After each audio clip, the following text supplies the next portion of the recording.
Recently, I was asked a question that I get a lot, and it oftentimes comes from parents with young children or grandparents that have recently had grandchildren.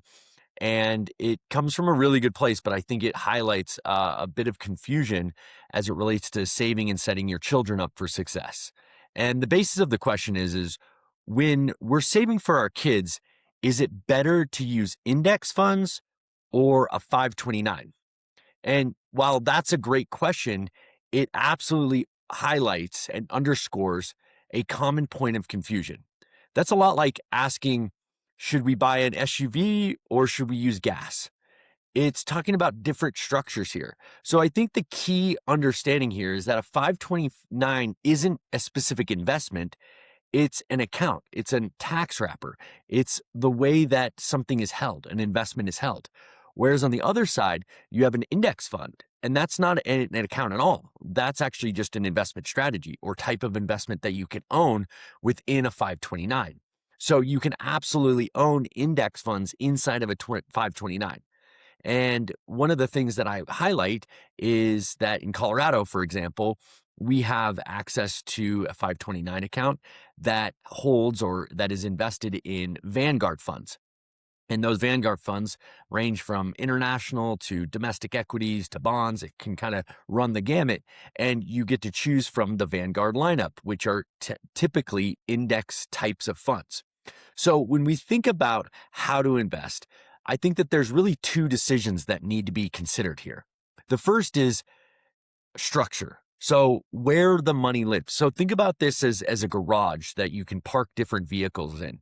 The structure where the money lives is how it's taxed. So could be a 529, it could be an UGMA account, which is a unified gift to minors account.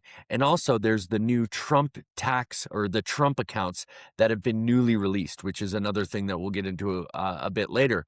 And that really determines the rules, the taxes, and really the control, who has the control of the investments.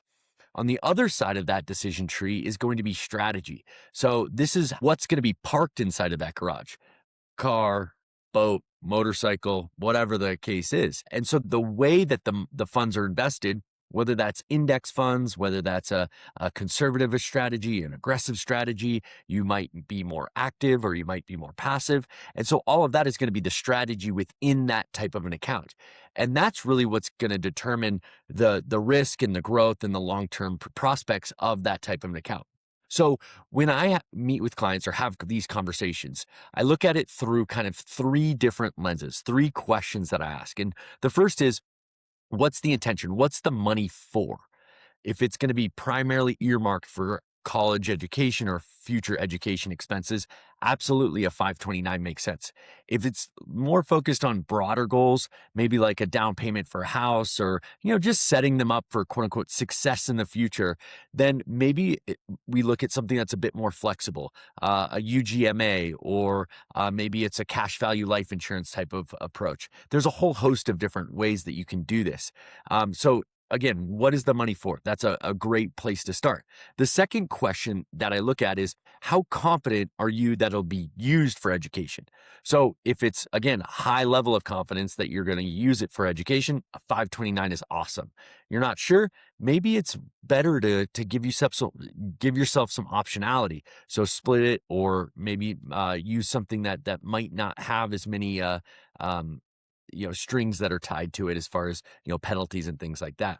And then who should control the money? So with a 529, the person that's putting the funds together, or basically the owner, usually keeps control of that. And then the beneficiary, i.e. the kid, really doesn't have a lot of control over that 529 while it's invested. Whereas custodial types of accounts, that control typically transfers when they are of age of majority, so either 18 or 21 in most states. And so we want to think about who's going to have control and when. And so I think that those three questions are really important. So for example, I get this a lot is, all right, we've got a chunk of money and we want to set our children up or grandchildren up for success. Do I put it in this account or do I put it in that account? And I think if we ask those simple questions, we can then identify what's the best way to do it. So It's not really about index versus 529. It's more understanding structure and then strategy. That's probably the better place that we can start. And if you have questions about setting yourself up and your family up for success, whether it's giving gifts or saving for a specific goal like education, then that is exactly what we do here at 4 Points Wealth. And schedule a time to meet with us and we can review your options.